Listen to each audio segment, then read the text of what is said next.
Hello नमस्कार, आप सभी का एक बार फिर से हार्दिक स्वागत है। बात करेंगे 30 मार्च के फर्स्ट एडिटोरियल सेशन की। 30 मार्च राजस्थान दिवस है, तो राजस्थान के जो भी निवासी हैं उन सभी को हार्दिक शुभकामनाएं। स्टार्ट करते हैं 30 मार्च का एडिटोरियल सेशन, और स्टार्ट करने से पहले थोड़ी सी जानकारी ले लेते हैं कुछ कोर्सेज के बारे में।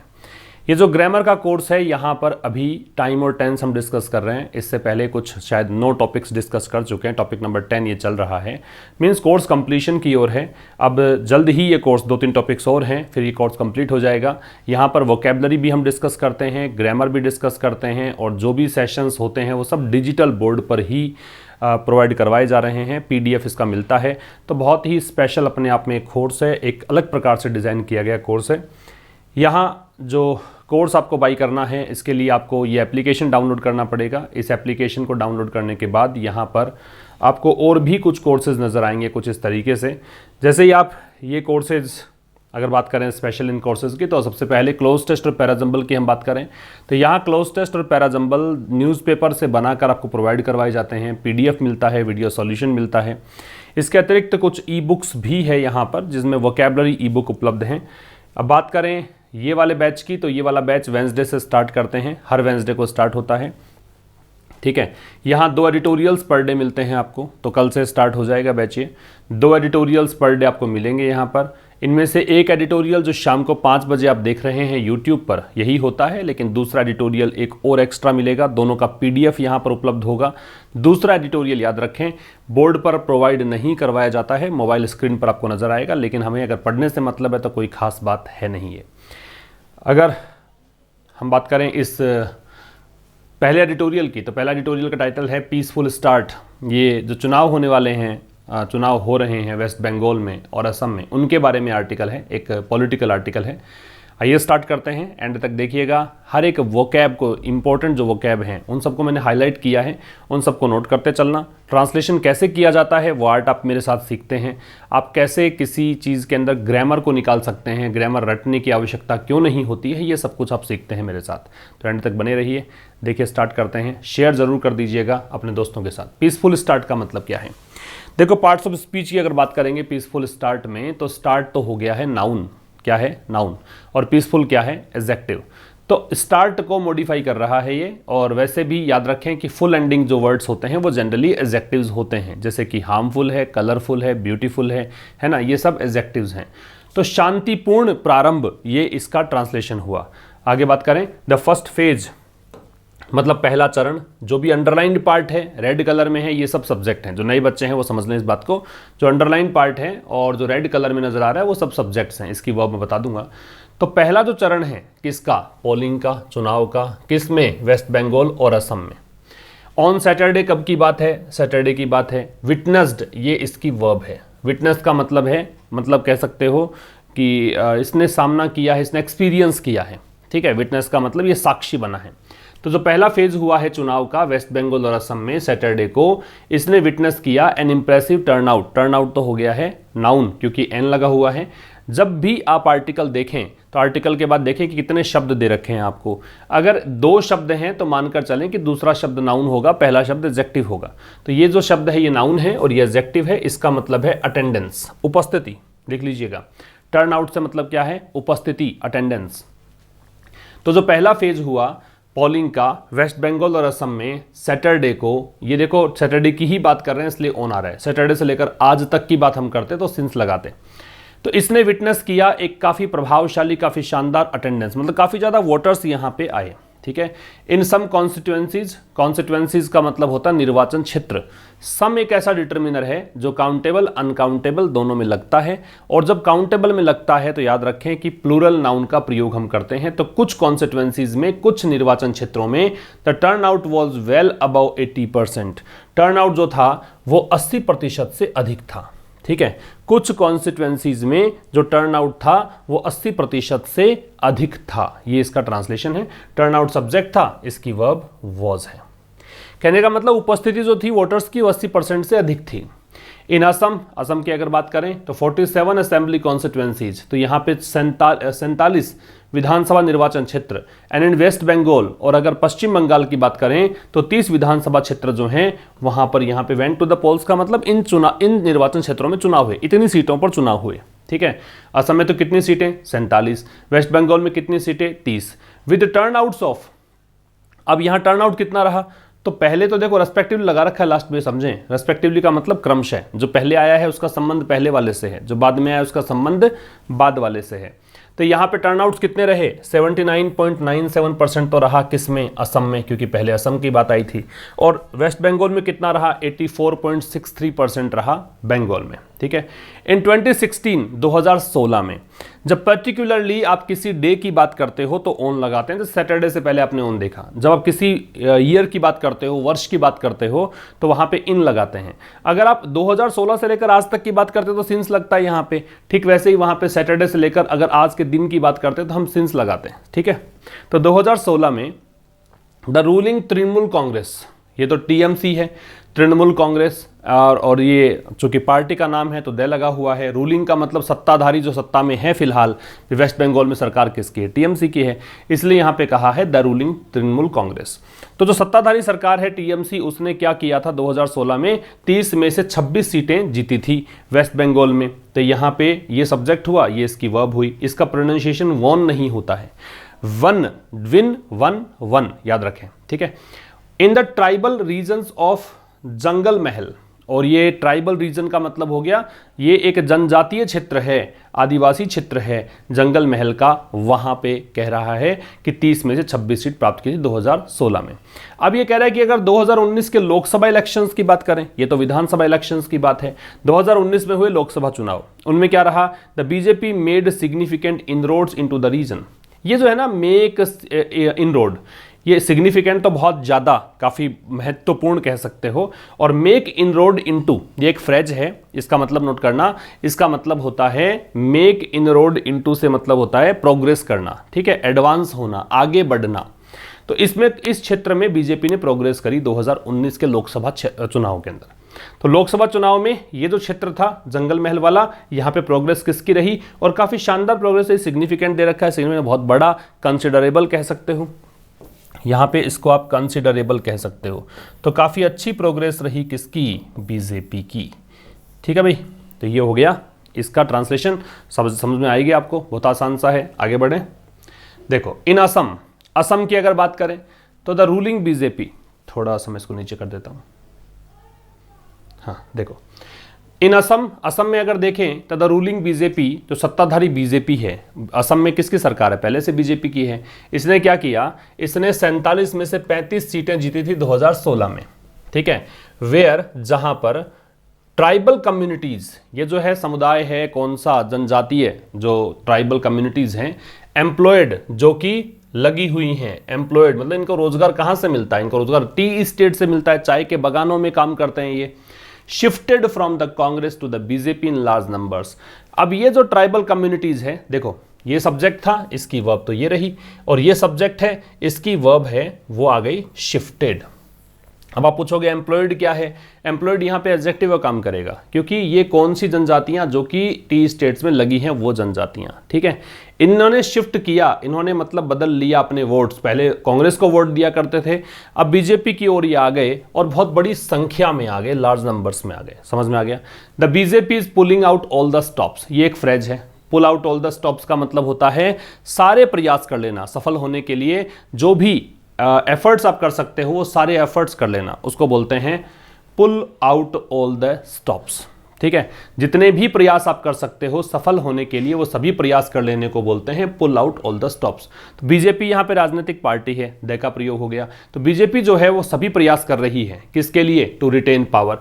रिटेन का मतलब होता है मेंटेन, रिटेन का मतलब है मेंटेन, ठीक है। तो बीजेपी जो है वो पूरे प्रयास कर रही है पावर मेंटेन करने के लिए, पावर को बनाए रखने के लिए असम में। And rest it in West Bengal, rest का मतलब होता है सीज करना, हथियाना, जब्त कर लेना, और वो भी फोर्स से, ठीक है। कोई चीज़ को अगर सीज करोगे, कोई चीज़ छीनोगे आप, तो डेफिनेटली फोर्स लगाना ही पड़ेगा। तो फोर्सफुली अगर आप कोई चीज़ को हथिया लेते हो उसको रेस्ट बोलते हैं, ठीक है। डब्ल्यू यहाँ पे म्यूट रहता है, डब्ल्यू का उच्चारण नहीं होता है। तो बीजेपी जो है वो असम में पावर को मेंटेन करने, चूंकि सत्ता इसी के हाथ में थी और चाहती है कि इस बार भी सत्ता इसी के हाथ में रहे, तो पूरे प्रयास कर रही है। और वेस्ट बंगाल में पहली बार सत्ता इसके हाथ में आ जाए, पहली बार ये फोर्सफुली सत्ता खींच लाए टीएमसी के जबड़े से, ये प्रयास कर रही है। द फियर्स नेचर, फियर्स का मतलब होता है इंटेंस, काफी भयानक, और नेचर का मतलब प्रकृति, किसकी, कॉन्टेस्ट, कॉन्टेस्ट का मतलब होता है प्रतिस्पर्धा। तो कह रहा है कि जो एक इंटेंस सा नेचर है वेस्ट बंगाल में प्रतिस्पर्धा का, is far too evident, evident का मतलब होता है ऑब्वियस, क्लियर, फार टू का मतलब काफी ज्यादा स्पष्ट सी बात है, ठीक है। फार टू का मतलब है काफी ज्यादा, कंसिडरेबल अमाउंट में कह सकते हो, वेरी मच कह सकते हो। एविडेंट है वो एडजेक्टिव है, एविडेंट का मतलब ऑब्वियस होता है, ये तो आपको पता भी होना चाहिए, नहीं पता है तो नोट करें। एपेरेंट कह सकते हो, ऑब्वियस कह सकते हो, ठीक है। एक बार फिर समझना, the fierce nature of the contest, तो प्रतिस्पर्धा किस तरीके की है, उसका जो इंटेंस नेचर है वेस्ट बंगाल में, वो तो बिल्कुल स्पष्ट सा ही है, काफी ज्यादा स्पष्ट है, मतलब सब कुछ सामने है। But still there was no major violence in the first phase, लेकिन पहले चरण में कोई भी मुख्य कोई हिंसा की घटना वहां पे नहीं दिखाई दी। बट स्टिल, लेकिन फिर भी, स्टिल का मतलब, स्टिल के दो तरीके की मीनिंग देता है। एक तो कॉन्ट्राडिक्टरी स्टेटमेंट डिनोट करने के लिए, विरोधाभासी वक्तव्य है उसको डिनोट करने के लिए स्टिल लगाते हैं, या फिर आप इवन नाउ, अभी भी के अर्थ में लगाते हैं। लेकिन फिर भी there was no major violence in the first phase, पहले चरण में कोई मुख्य हिंसा की घटना नहीं नजर आई। अब यहां देखिए, ये तो कंजंक्शन लग गया आपका, ठीक है, और ये देयर से स्टार्ट हुआ, देयर से स्टार्ट हुआ, तो आप देखो नो मेजर वायलेंस, ये आपका सब्जेक्ट हुआ। इससे पहले आपको देखना पड़ेगा वॉज है, वो नो मेजर वायलेंस को देखकर लग रहा है, ठीक है। देयर यहाँ पे इन्वर्जन का काम करवाएगा, देयर से स्टार्ट होने पर इन्वर्जन लगाते ही हैं, ये बात आपको पता होनी चाहिए। आगे देखो, the BJP has complaint partisanship, partisanship का मतलब होता है प्रेजुडिस होना, बायस होना, पार्शियलिटी होना, पक्षपात को बोलते हैं, पार्शियलिटी, पक्षपात, ये होता है पार्टीजनशिप।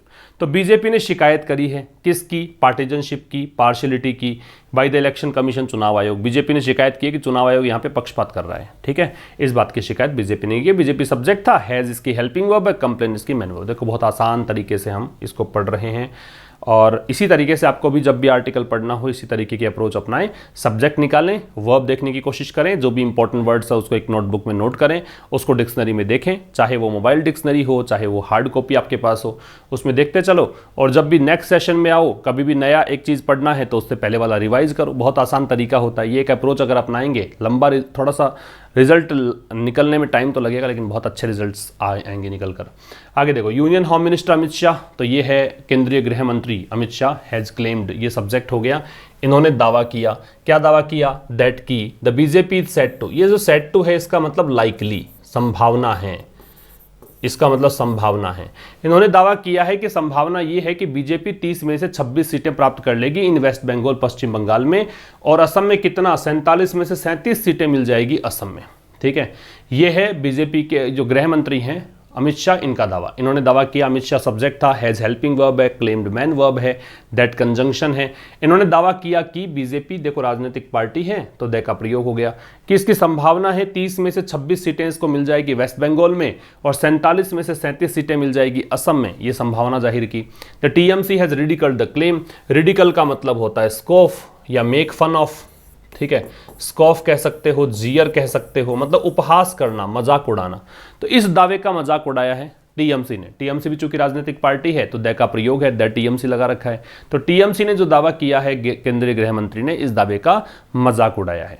द कांग्रेस इन असम, असम में अगर बात करें तो द कांग्रेस हैज, अब कांग्रेस भी राजनीतिक पार्टी तो दै, तो इस स्लाइड में आप समझें इस चीज को कि राजनीतिक पार्टी का नाम अगर आएगा तो वहां पे आपको दै का प्रयोग करना है।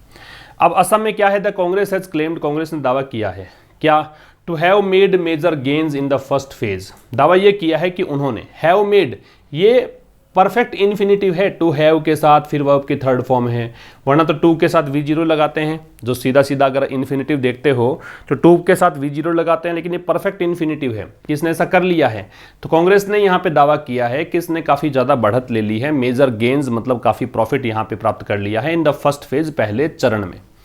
The claims and counter claims, तो जो दावे किए जा रहे हैं, काउंटर क्लेम्स मतलब उनके अगेंस्ट जो दावे किए जा रहे हैं, काउंटर का मतलब ही अगेंस्ट होता है। अमित शाह ने दावा किया, उनके अगेंस्ट टीएमसी ने दावा किया है ना, इसको बोलेंगे काउंटर क्लेम। तो ये जो दावे हैं या उनके विपक्ष, उनके मतलब खिलाफ जो दावे हैं, can only be read. Read का मतलब इंटरप्रेट है, समझना है, कॉन्स्ट्रू है, इसका मतलब कॉन्स्ट्रू मान लो, समझना, अंडरस्टैंड। ये रीड का मतलब पढ़ना नहीं है। तो ये जो दावे हैं या उनके खिलाफ जो दावे हैं, इनको समझा जा सकता है एज सिग्नलिंग, कि ये संकेत कर रहे हैं किस ओर, for supporters and rivals alike. Alike एक एडवर्ब है, इसका मतलब होता है इक्वल, इक्वल होना है ना, इक्वली, बराबर रूप से। तो ये बता रहे हैं, संकेत दे रहे हैं कि समर्थक कौन से हैं और राइवल्स कौन हैं, विपक्ष कौन है। अलाइक मतलब एक जैसे, बाई ईच साइड, हर एक साइड के द्वारा। ठीक है, तो जो क्लेम्स और काउंटर क्लेम्स है ये सब्जेक्ट हो गया। कैन इसकी फिर वर्ब हो गई है ना, मॉडल ऑक्सिलरी वर्ब है। रेड है, फिर ये बी रेड है, पैसिव वॉइस हो गया, ओनली एडवर्ब का काम करेगा। तो ये जो क्लेम्स और काउंटर क्लेम्स हैं, इनको कॉन्स्टिट्यूट किया जा सकता है, समझा जा सकता है किस रूप में, as signalling for supporters and rivals alike by each side, कि हर एक साइड के द्वारा संकेत दिया जा रहा है कितने सपोर्टर्स और कितने राइवल्स हैं। But there are certain trends, लेकिन देयर देखो, बर्थ ये कंजंक्शन है, देयर से स्टार्ट किया तो इसका मतलब इन्वर्जन होगा, तो इसको देखकर ये वर्ब पहले आएगी। सर्टेन ट्रेंड्स, सर्टेन के याद रखें, सर्टेन वाली चीज़ कि सर्टेन अगर दे रखा हो तो नाउन है वो लगती है प्लूरल। अगर असर्टेन दे रखा हो, ए लगा रखा हो सर्टेन से पहले, तो नाउन लगती है सिंगुलर, वर्ब भी उसी के हिसाब से लगेगी। अगर असर्टेन होगा तो वर्ब सिंगुलर आ जाएगी, सर्टेन होगा तो वर्ब प्लूरल आ जाएगी। ठीक है, तो कह रहा कि कुछ ऐसे ट्रेंड्स हैं, कुछ ऐसे रुझान हैं दैट आर नोटेबल, जो कि मुख्य हैं, नोटेबल मतलब इंपॉर्टेंट हैं, ठीक है, जो कि ध्यान देने योग्य हैं। As the campaign for the second phase on April 1 peaks, क्योंकि जो कैंपेन है, अभियान है, चुनावी अभियान है सेकेंड फेज के लिए, जो सेकेंड फेज कब होने वाला है, 1 अप्रैल को। पीक्स का मतलब बिल्कुल शीर्ष पर है, पीक का मतलब चोटी पर है, तो वो अभियान जो है बिल्कुल पराकाष्ठा पर है, पूरा मतलब पूरे जोश से चल रहा है। ठीक है, तो कह रहा लेकिन सर्टेन ट्रेंड्स हैं जो कि नोटेबल हैं, क्योंकि जो अभियान है दूसरे फेज का, वो जो 1 अप्रैल को होने वाला है, वो पीक्स, वो मतलब बिल्कुल ऊंचाई पर है। ठीक, आगे देखो, इलेक्शंस आर बीइंग हेल्ड, ये पैसिव वॉइस हो गया, और पैसिव भी कंटिन्यूअस टेंस का हो गया कि नहीं, क्योंकि बीइंग के साथ थर्ड फॉर्म है। तो इलेक्शंस जो हैं वो आयोजित किए जा रहे हैं, है ना, इन 8 फेजेस, 8 चरणों में, in West Bengal and 3 phases in Assam. तो 8 चरणों में तो वेस्ट बंगाल में, और 3 चरणों में किसमें, असम में। फेज का मतलब चरण होता है। इलेक्शन सब्जेक्ट था, आर इसकी हेल्पिंग वर्ब है, बीइंग इसमें पैसिव बनाया, इसलिए बी का रूप यूज किया, थर्ड फॉर्म लगानी ही होती है पैसिव वो इसमें। आगे देखो, द बीजेपी इन असम, तो असम में जो बीजेपी है is not as defensive as the TMC, वो उतनी डिफेंसिव नहीं है जितनी की टीएमसी है। तो बीजेपी जो है असम में वो उतनी डिफेंसिव नहीं है जितनी की टीएमसी यहां पे है। तो बीजेपी सब्जेक्ट हो गया, ये इसकी वर्ब है ना। एज का प्रयोग किया गया, ये डिग्री पॉजिटिव लगाएंगे बीच में, तो डिफेंसिव यहां पे डिग्री पॉजिटिव आ गई। एज और सो एज के बीच डिग्री पॉजिटिव लगाते हैं, याद रखें। तो बीजेपी जो है असम में उतनी डिफेंसिव नहीं खेल रही जितनी कि टीएमसी जो है वो वेस्ट बंगाल में खेल रही है। मतलब रक्षात्मक रूप नहीं ले रखा है बीजेपी ने कि इसको कोई डिफेंड करना है। ये तो लग रहा है इसको अग्रेसिव वे में इसने कर रखा है, लीड कर रही है बीजेपी, लग रहा है बीजेपी को कि बीजेपी जीत ही जाएगी ऐसे। द शेनानीगन्स का मतलब डिसऑनेस्टी को बोलते हैं, बेईमानी को बोलते हैं, डिसऑनेस्टी। तो कह रहा है कि जो शेनानीगन्स ऑफ इट्स लीडर्स, तो ये इट्स लीडर्स किसके लिए आ रहा है, टीएमसी के लिए। टीएमसी का हमने भी डिस्कशन किया, तो टीएमसी के लिए इट्स आ रहा है, पजेसिव एडजेक्टिव है, और पजेसिव एडजेक्टिव के बाद में नाउन है, वो नाउन लगता है, तो ये लीडर्स यहाँ पे नाउन हो गया। एक बात और याद रखना कि कई बार इट्स ऐसे भी लिखा होता है ना, और कई बार इट्स ऐसे लिखा होता है। तो ये अपोस्ट्रोफी जो लगता है इसका मतलब तो इट इज है, जबकि ये है, ये पजेसिव एडजेक्टिव है, थोड़ा ध्यान रखें इन चीज़ों का। तो बीजेपी जो है असम में वो उतनी डिफेंसिव नहीं जितनी कि टीएमसी है वेस्ट बंगाल में। जो सेनानीगन्स ऑफ हिज लीडर्स, तो टीएमसी के जो नेता हैं उनकी जो बेईमानी है, हैव रिजल्टेड, तो इन बेईमानियों के कारण क्या हुआ, ये प्लूरल है नाउन है ना, तो ये बेईमानियां जो हैं इसके कारण क्या हुआ, रिजल्ट इन का मतलब इसका परिणाम निकला। रिजल्ट इन की जगह आप लीड टू भी कर सकते थे। एंड अनमिस्टेकेबल, अनमिस्टेकेबल का मतलब होता है एकदम अपेरेंट, एकदम क्लियर। तो इसका परिणाम ये निकला कि एंटी इनकम्बेंसी की माहौल बन गया अगेंस्ट द टीएमसी के खिलाफ। ठीक है, तो ये जो बेईमानियां हैं इसके नेता की, इन बेईमानियों कारण यहाँ पे बिल्कुल स्पष्ट, मतलब इसमें कोई गलती हो ही नहीं सकती, ये तो बिल्कुल साफ सुथरा माहौल है कि साफ सुथरी सी बात है कि एंटी इनकम्बेंसी। एंटी इनकम्बेंसी किसको बोलते हैं, जैसे पद पर कोई व्यक्ति बना हुआ है, कोई मुख्यमंत्री है, कोई पार्टी है, उसके खिलाफ अगर माहौल बन जाता है उसको एंटी इनकम्बेंसी बोलते हैं। एंटी जो है वो वैसे ही अगेंस्ट का काम करता है एक प्रीफिक्स के रूप में। ठीक है, तो ये एंटी इनकम्बेंसी माहौल इसके लिए बना, किसके खिलाफ, टीएमसी के खिलाफ, क्योंकि इसके नेताओं ने भ्रष्टाचारिता की, बेईमानी की। Which has been in power, ये विच किसके लिए, इसके लिए रिलेटिव प्रोनाउन है। तो ये जो टीएमसी है, हैज़ बीन इन पावर, वो सत्ता में रही है फॉर 10 ईयर्स नाउ, अब 10 साल हो गए सत्ता में रहते हुए, सत्ता में 10 साल से बनी हुई है। The party is trying, party जो है कोशिश कर रही है to recover lost ground. Lost ground का मतलब जो इसके हाथ से निकल गया था, जो खो गया था ग्राउंड, जो जमीन इसके नीचे से खिसक गई थी, है ना, जो ये हार गए था, वो लॉस्ट ग्राउंड जो है, वो जनता के बीच जो एक अच्छा पॉपुलैरिटी होनी चाहिए थी, वो जो खो गई थी, उसको वापस से रिकवर करने का प्रयास कर रही है विद न्यू प्रोमिसेस, नए वादों के साथ। And by riding on, ride on का मतलब होता है डिपेंड ऑन, और निर्भर होते हुए, डिपेंड ऑन, ठीक है। और कैसे करके, निर्भर रहते हुए किस पर, द पर्सनल पॉपुलैरिटी, व्यक्तिगत जो पॉपुलैरिटी है, व्यक्तिगत जो लोकप्रियता है उस पर। दैट, वो व्यक्तिगत लोकप्रियता, दैट रिलेटिव प्रोनाउन है तो डेफिनेटली संबंध होगा पहले वाले शब्द से, तो वो लोकप्रियता जो मुख्यमंत्री ममता बनर्जी जो है कंटिन्यूज टू कमांड, कमांड का मतलब यहाँ पे रखने के सेंस में मान लो, होल्ड करने के सेंस में मान लो, कि जो अभी तक लगातार बनी हुई है मुख्यमंत्री ममता बनर्जी की वेस्ट बंगाल में, तो उसी पर निर्भर होते हुए नए वादों के सहारे कोशिश कर रही है ऐसे करके। और बाई प्रपोजिशन आ गया तो आईएनजी लगना ही था। बाई जो प्रपोजिशन लगता है उसके अंदर आईएनजी लगाते हैं हम, क्योंकि आपको प्रपोजिशन के बाद में ऑब्जेक्ट चाहिए होता है, और जब वर्ब को आप ऑब्जेक्ट बनाओगे तो उसका तरीका है कि नाउन बनाइए, और नाउन तभी बनेगी जब आईएनजी बनाइए, आईएनजी लगाइए, है ना। आगे देखो, दो, यद्यपि, it has no leader of any consequence. अब ये कॉन्सिक्वेंस जो है इसका मतलब है, आप कह सकते हो पॉपुलैरिटी, एमिनेंस या फेम। एमिनेंस कह सकते हो, फेम कह सकते हो, प्रसिद्धि कह सकते हो, लोकप्रियता कह सकते हो। तो कह रहे यद्यपि इट हैज़ नो लीडर, अब ये इट आ रहा है टीएमसी के लिए, टीएमसी के पास कोई नेता नहीं है किसी खास प्रसिद्धि का, किसी खास ख्याति का, ठीक है। तो यद्यपि टीएमसी के पास कोई नेता नहीं है जो मतलब एक प्रसिद्ध नेता हो इन द स्टेट, राज्य में, ठीक है।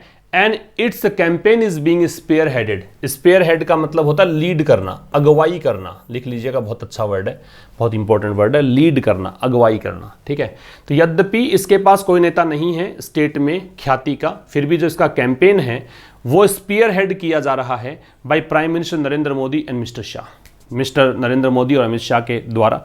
मतलब बीजेपी का कोई नेता वहां पे है नहीं कि जो काफ़ी मतलब प्रसिद्ध हो, लेकिन इसको लीड कौन कर रहा है, ये दोनों नेता लीड कर रहे हैं। द बीजेपी होप्स, तो फिर भी, अब ये दो आ गया, यद्यपि, तो एक क्लोज पूरा हो गया, तो हम पढ़ेंगे फिर भी, क्योंकि दो या ऑल दो से स्टार्ट करते हैं सेंटेंस, तो स्टिल, यट या कोमा, इन तीनों में से कुछ भी लगा सकते हैं, ठीक है। फिर भी जो बीजेपी है उसकी आशा ये है to harvest anti TMC sentiments. Harvest का मतलब यहां पे ऑब्टेन, गेन, ये सब है, प्राप्त करना, ऑब्टेन या गेन, ठीक है। तो बीजेपी जो है उसकी आशा ये है कि वो एंटी टीएमसी सेंटिमेंट्स हैं, सेंटिमेंट्स मतलब भावनाएं, जो वहां पे टीएमसी के खिलाफ माहौल बना हुआ है ना, उसी से कुछ प्राप्त करना चाह रही है बीजेपी की आशा है कि वहीं से, चूंकि उसके खिलाफ माहौल है तो हमें कुछ फायदा मिल जाएगा, ऐसा सोच के साथ खेल रही है वहां पे। एंड विन पावर, और सत्ता हासिल कर लेगी। विन का मतलब भी यहाँ पे गेट या गेन या एक्वायर, इस सब से है। The BJP has announced the chief minister candidate in West Bengal. BJP ने हैज नॉट अनाउंस्ड, इसने अनाउंस नहीं किया है मुख्यमंत्री कैंडिडेट वेस्ट बंगाल में। और असम में द पैराडॉक्स, पैराडॉक्स का मतलब है कॉन्ट्राडिक्शन, ये नाउन है भाई। क्यों नाउन है? क्योंकि देखो द लग रहा है, इससे समझ लो आप, ये कॉन्ट्राडिक्शन है, ठीक है। मैं फिर से लिख देता हूँ इसको, ये कॉन्ट्राडिक्शन है, CONTRADICTION, कॉन्ट्राडिक्शन, ठीक है। तो असम में जो कॉन्ट्राडिक्शन है, असम में जो विरोधाभास है, इज दैट, वो ये है कि इट्स मशीनरी की जो बीजेपी है, बीजेपी के लिए इट्स आ रहा है, बीजेपी की चर्चा ही हम कर रहे थे। मशीनरी का मतलब जो भी इसके कार्यकर्ता लोग हैं, है ना। इट्स डिपेंडेंट, वो निर्भर है, मोर ऑन, अधिक निर्भर है, किस पर? द पावरफुल मिनिस्टर, एक पावरफुल मंत्री हैं, उनका नाम हेमंता बिस्वा शर्मा है। इन पर किसकी तुलना में? मोर आ रहा है ना, तो डिग्री कंपैरेटिव है तो देन लग गया। किसकी तुलना में? Chief minister Sarbananda Sonowal. तो मुख्यमंत्री की तुलना में एक पावरफुल मिनिस्टर है, इन पर ज़्यादा निर्भर है असम के अंदर, ठीक। आगे देखिए, mister Modi's visit, mister Modi का जो विजिट है टू बांग्लादेश, कहाँ गए ये? बांग्लादेश। विजिट देखो नाउन के रूप में है, नाउन के रूप में हो तो टू लगाते हैं विजिट के साथ में, ध्यान रखें। तो मिस्टर मोदी का जो विजिट है बांग्लादेश का, in the midst of the election, और चुनावों के बीच, हैज ट्रिगर्ड, इसने उत्प्रेरित कर दिया है। ट्रिगर का मतलब चिंगारी लगा दी है, स्टार्ट कर दिया है, बिगिन कर दिया है, उत्प्रेरित कर दिया है। क्या? कम्युनल टेंशंस देयर, सांप्रदायिक टेंशन। सांप्रदायिक मतलब वहां पे एक तनातनी वहां पे इन्होंने स्टार्ट कर दी, कह सकते हो। तो मिस्टर मोदी का जो विजिट हुआ बांग्लादेश का इलेक्शन के बीच में, इस विजिट सब्जेक्ट था, इसकी वर्ब ये है हेल्पिंग वर्ब, ये मैन वर्ब, इसने ट्रिगर कर दिया कम्युनल टेंशंस को वहां पे। द हिंदू माइनॉरिटी इन बांग्लादेश, बांग्लादेश में जो हिंदू अल्पसंख्यक हैं, is coming under attack by Islamist, ये मतलब इन पर हमला बोला जा रहा है। किसके द्वारा? इस्लामिस्ट के द्वारा, ठीक है, इस्लाम धर्म को मानने वाले लोग हैं उनके द्वारा। And the ripple effect, ripple effects का मतलब है कि कोई घटना घटी, उसका प्रभाव किसी और चीज पर पड़ा, उसका प्रभाव फिर आगे से आगे पड़ा, तो ऐसे रिपल इफेक्ट है, ये ऐसे प्रभाव पड़ता चलता है, आगे से आगे प्रभाव चलता चलेगा, उसको बोलते हैं रिपल इफेक्ट। तो जो रिपल इफेक्ट्स है ऑफ दिस, इस चीज का, विल बी फेल्ट, ये फील किया जाएगा। पैसे हो गया कि नहीं? बी के साथ में थर्ड फॉर्म है, इसको फील किया जाएगा in the next phase in both states, अगले चरण में दोनों राज्यों में। दोनों राज्य कौन से? वेस्ट बंगाल और असम। तो वेस्ट बंगाल और असम में दोनों राज्यों के अंदर रिपल इफेक्ट जो इसके हैं वो यहां पे फील किए जाएंगे। The danger of communal polarisation is ever present, तो जो खतरा है किसका? Communal polarisation. पोलराइजेशन ध्रुवीकरण को बोलते हैं, बांटने की जो होती है ना, बट जाता है जिसके अंदर, उसको बोलते हैं पोलराइजेशन, ध्रुवीकरण। तो जो खतरा है सांप्रदायिक रूप से बंटने का, इज एवर प्रेजेंट, वो हमेशा ही वहां पे मौजूद है। But it might be too much, लेकिन ये काफी ज्यादा हो सकता है। माइट रिमोट पॉसिबिलिटी के लिए आता है, माइट दूर की संभावना के लिए आता है कि हो सकता है ऐसा कि काफी ज्यादा हमने एक्सपेक्ट कर लिया हो बीजेपी से और टीएमसी से, to keep the campaign free of hateful rhetoric, कि ये दोनों ही इस चुनावी अभियान को मुक्त रखेंगे नफरतपूर्ण भाषणों से। रेटरिक का मतलब बड़े बड़े बोल, बॉम्बेस्टिक स्पीच जो होता है, बड़े बड़ी बातें जो आप करते हो, उसको बोलते हैं रेटरिक। हेटफुल का नफरत से भरे हुए, ये हेटफुल एडजेक्टिव है, रेटरिक यहाँ पे नाउन है। तो इन दोनों से ये आशा करें तो ज़्यादा ही आशा कर ली आपने कि ऐसे तो नहीं करना चाहिए कि दोनों ही जो पार्टीज़ हैं वो चुनावी अभियान को नफरतपूर्ण जो भाषण हैं उनसे दूर रखेगी इन द फेजेस अहेड, आने वाले चरणों में। अहेड मतलब जो आगे चरण है उनमें। The Election Commission might need to step in, हो सकता है कि चुनाव आयोग को यहाँ पे आवश्यकता पड़े स्टेप इन करने की। स्टेप इन का मतलब है इंटरफेयर करना, इंटरवीन करना या शामिल होना। इंटरवीन, इंटरसीड, तो हस्तक्षेप करने की जरूरत पड़ सकती है चुनाव आयोग को, ठीक है। तो ये आज का एडिटोरियल था। बात करें रिवीजन की, राइड ऑन पढ़ा था हमने भी, डिपेंड ऑन निर्भर होना, तो फर्स्ट को जोड़ेंगे किससे? बी से। स्टेप इन का इंटरवीन करना है, हस्तक्षेप करना है, तो डी से जोड़ देंगे। स्पेयर हेड का मतलब लीड करना है, अगुवाई करना है। और फिर नंबर 4 पे कॉन्सिक्वेंस वैसे परिणाम होता है, रिजल्ट होता है, लेकिन यहाँ पे जो मतलब था वो था फेम, एमिनेंस, सी। और अनमिस्टेकेबल का मतलब है एविडेंट, स्पष्ट। इसका स्क्रीनशॉट आप ले लो, ठीक है भाई। तो ये आज का एडिटोरियल था। मुलाकात अब कल शाम 5 बजे करेंगे नए सेशन के साथ। और एक बात और बता दूं, एसपी बख्शी का कॉमन एरर्स की सीरीज चल रही है। एक्सरसाइज ए वहाँ पे अपलोड हो चुकी है, एक्सरसाइज बी आज अपलोड हो जाएगी, के तक एक्सरसाइजेज शायद वहाँ पे हैं। कॉमन एरर्स एसपी बख्शी की कंप्लीट करवा दी जाएगी। तो अगर आप एसएससी, एनडीए, सीडीएस की तैयारी करते हैं तो ज़रूर से वो सेशन भी देखें, बहुत फ्रूटफुल रहेगा। मिलते हैं कल शाम 5 बजे, तब तक के लिए नमस्कार, थैंक यू वेरी मच।